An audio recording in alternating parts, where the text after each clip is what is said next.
नमस्कार दोस्तों, मैं रामधारी यादव राजयश म्यूजिक के सौजन्य से एक छोटी सी गीत कोरोना के दौरान आप लोगों के सामने लेकर प्रस्तुत हूँ।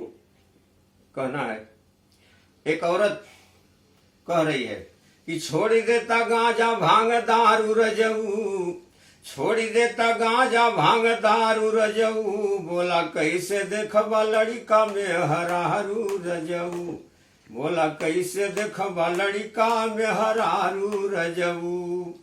यही तर्ज में औरत अपने आदमी को फोन पे कह रही है कि गाड़ी घोड़ा बंद है, कैसे आएंगे।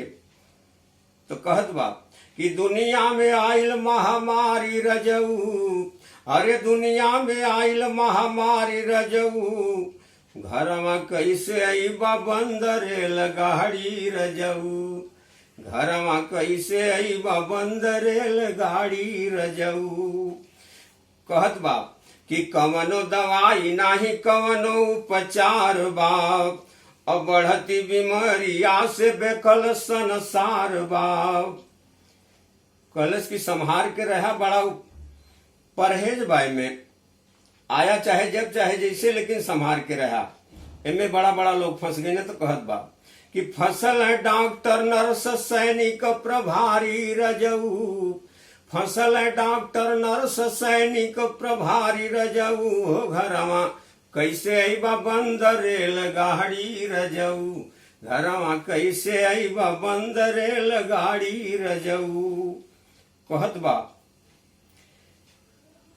कि साबुन सुझाव देत बा अपने आदमी के कि साबुन से हाथ धोया, सैनिटाइजर लगाया, 2 मीटर दूरी दोस्तन से बनाया, 2 मीटर दूरी दोस्तन से बनाया, तब भागी कोरोना बीमारी रजऊ, अरे तब भागी कोरोना बीमारी रजऊ, घरमा कैसे अइबा बंद रेल गाड़ी रजऊ, घरमा कैसे अइबा बंद रेल गाड़ी रजऊ।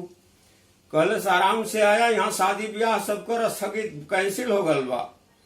तो कहत बा का कि शादी विवाह सब कर वापस होई गईल, शादी विवाह सब कर वापस होई गईल, दिलवा कयरमा दिलवे में रही गईल, दिलवा कयरमा दिलवे में रही गईल, जान है तो जहान है कह रामधारी रजऊ, जान है तो जहान है कह रामधारी रजऊ, घरमा कैसे अइबा बंद रेल गाड़ी रजऊ, घरमा कैसे अइबा बंद रेल गाड़ी रजऊ।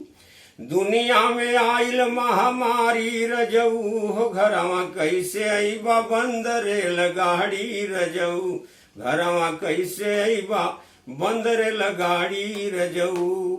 यह गीत अंबिका गुरु घराने के श्री सुरेंद्र कवि की लिखी हुई गीत है।